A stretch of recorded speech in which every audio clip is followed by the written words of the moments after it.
तीन कंजूस आपस में बैठ गए। तीन कंजूस, कंजूस समझते हैं ना? एक होता है कंजूस, एक होता है मक्खी चूस। अगर दूध में मक्खी गिर जाए तो मक्खी को निकाल के भी चूस लेता है कि दूध लेना जाए। एक बार तीन कंजूस आपस में बैठ गए। एक कहने लगा, आपस में डिस्कस की जाए कि हम में सबसे ज्यादा कंजूस कौन है। एक बोला, मुझसे ज्यादा कोई हो ही नहीं सकता। पूछा क्यों? कहने लगा, मैं 100 ग्राम घी हर साल खरीदता हूं। समझ में आ रहा नहीं? बोलो यार, कुछ तो बोलो। मैंने आपसे कहा था तकरीर का मूड बनाना आपका काम है। कहा 100 ग्राम घी साल भर खाता हूं, एक साल में 100 ग्राम खरीदता हूं। बोलो कंजूस था क्या? नहीं था? था कंजूस? तो सब बता। यार हमें लग रहा आप अच्छे दिन के इंतजार में बैठे, कि अब अच्छे दिन आने वाले। अच्छे दिन के इंतजार में है? कौन कौन अच्छे दिन के इंतजार में? ये तो बता दो। अच्छे दिन का इंतजार किसे किसे है? हाथ उठा के बताओ। ये सबको अच्छे दिन का इंतजार है। अरे यार, जिसके बुरे दिन हो वो अच्छे दिन का इंतजार करे। अल्हम्दुलिल्लाह हमारे अच्छे दिन तो तभी आ गए थे जब आमना के लाल दुनिया में तशरीफ लाए।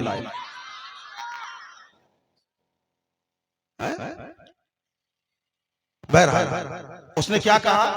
साल भर खाता हूं 100 ग्राम घी। कंजूस था ना?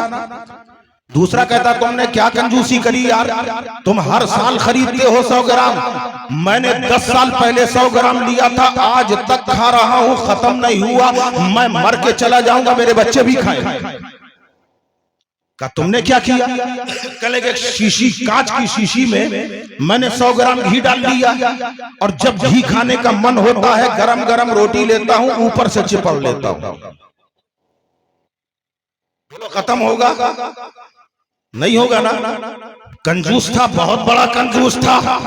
कहने लगे वाकई कंजूसी है ये। तीसरा कहने लगा, हमसे ज्यादा कंजूस नहीं हो सकते। तुमने 10 साल पहले 100 ग्राम खरीदा था, मैंने तो आज तक लिया ही नहीं, और हर दिन घी का मजा लेता हूँ। कहा क्या करते हो? कहा सुबह सुबह हाथ में गरम रोटी लेकर बैठ जाता हूँ। पूरब पश्चिम उत्तर दक्षिण चारों तरफ बड़े बड़े दौलतमंदों के मकान है, जहां से घी की खुशबू आती है वही रोटी घुमा देता हूं। हाँ कंजूस।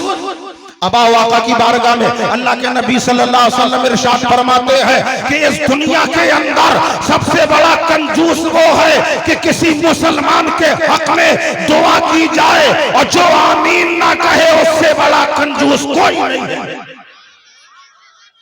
अब ध्यान रखना, अगर दुआ की जाए तो आमीन जरूर कहना, क्योंकि अगर नबी की बारगाह में कंजूस हो गए तो याद रखना खैरियत नहीं है। जो कंजूस होता है, जो बखील होता है, उसे जन्नत की खुशबू से महरूम कर दिया जाता है। तुम तो सखी घराने के मानने वाले हो, तुम तो सखियों के चाहने वाले हो, अमा सखी के मानने वाले हो, तो आओ बारगाह मौला अली में हाजिरी दो। मौलाए कायनात मुश्किल कुशा शेरे खुदा रज़ी अल्लाह ताला अन्हु, जिनका घराना मशहूर है, अगर किसी ने मांगा है उसे अता किया है, कतरा मांगा है दरिया अता कर दिया। वो मौलाए कायनात है। 3 दिन का फाका है, 3 दिन का फाका है। जरा सोचो तो सही, ये दामाद पैगंबर है, ये फातिमा ज़हरा के शौहर है, ये हसनैन करीमैन के जो है वालिद मुअज़्ज़म है। इनका घराना ऐसा सखी घराना है। आज 3 दिन के फाके से है। अगर रसूल अल्लाह चाहते तो सारे जमाने की दौलत अपनी बेटी को अता कर सकते थे। अगर निकाह किया था दौलत का अंबार लगा देते, मगर नबी ने अपनी शहजादी को मुख्तसर सा जहेज देकर गरीबों के सीनों के अंदर तसल्ली रख दी। ए गरीबों, अगर तुम अपनी बेटियों को जहेज ना दे सको तो घबराना नहीं, तुम्हारे पैगंबर ने भी मुख्तसर सा जहेज देकर अपनी अपनी बेटी को रुखसत किया है, मगर किरदार का आईना दिया है, नमाजी बना के भेजा है, परहेजगार बना के भेजा है। आज जो लोग दिखावा कर रहे हैं, दौलत का अंबार लगा रहे हैं, जरा गौर करें, अगर तुमने अपनी बेटी को जहर बढ़ा दिया है, मत देने के लिए मना नहीं है, खामोशी से दिया जा सकता है। अगर तुमने दिखावा किया है तो याद रखो, तुम्हारा जो गरीब भाई है उसकी भी बेटियां हैं, उसके दिल पे कितना बड़ा असर पड़ेगा कि मेरे भाई ने इतनी दौलत दी है, मगर अफसोस हमारे पास ये दौलत नहीं है। इस्लाम ये नहीं सिखाता, इस्लाम उखुवत सिखाता है, इस्लाम भाईचारगी सिखाता है। इस्लाम वो मजहब है कि नबी फरमाते हैं, अगर तुम अपने घर में अनार लेके आओ तो उसके छिलके किसी चीज में बंद करके फेंको, कहीं ऐसा ना हो कि छिलके तुम फेंकोगे, तुम्हारे गरीब भाई को ये एहसास ना होने पाए कि इसने अनार खाया है और मेरे बच्चे अनार को तरस रहे हैं।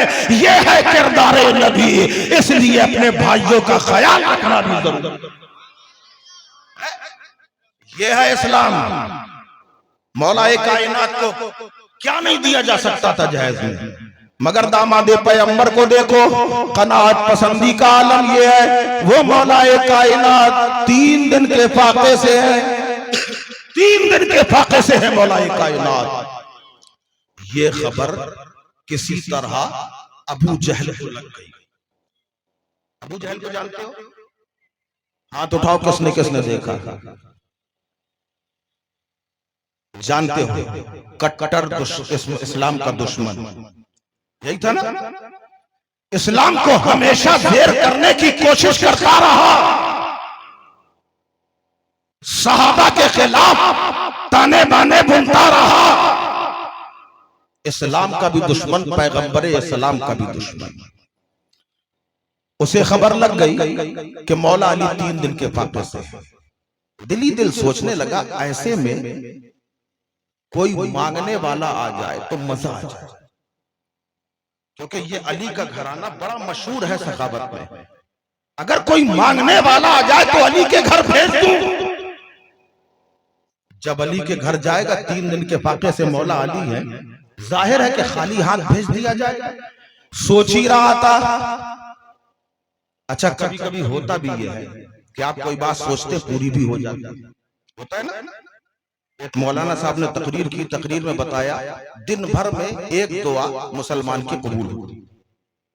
एक साहब ने कहा जरा चेक किया जाए होती है कि नहीं। बात देखना, यही पलट के आना है, आप लोग भूलना नहीं, मौला अली पे आना है। अभी मैं चल रहा हूं जहां, वापस यही आना है।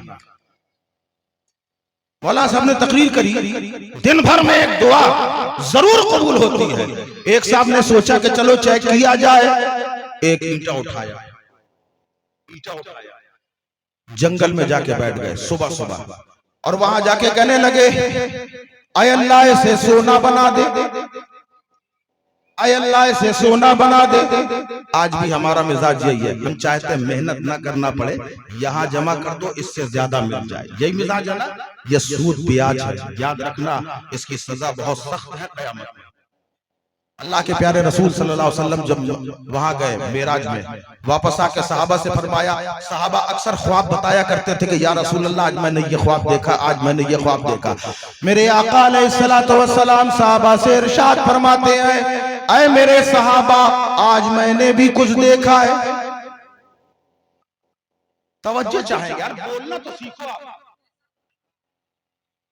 हमारा मिजाज ही नहीं है, जब आप बोलेंगे तभी हमको बोलने में मजा आता। आकाए करीम अलैहिस्सलातु वस्सलाम ने फरमाया, आज मैंने भी कुछ देखा है। साहबा कहने लगे, या रसूल अल्लाह इरशाद फरमाए। आका ने इरशाद फरमाया, जब मैं मेराज में गया, मेरे साथ जिब्रील अमी अलैहिस्सलातु वस्सलाम थे। कौन है जिब्रील अलैहिस्सलाम? फरिश्तों के सरदार। फरमाया, जिब्रील, इस्लाह माशरा कॉन्फ्रेंस है, इसलिए बात आ गई, मैं बताता हूं। जिब्रील अलैहिस्सलाम साथ में थे, हम लोग एक मकाम से पहुंचे। आका इरशाद फरमाते हैं, मैंने देखा एक शख्स है, शख्स समझ रहे, एक इंसान है। फरमाते हैं आका एक शख्स है, वो खामोशी से एक दरख्त के नीचे खड़ा हुआ है।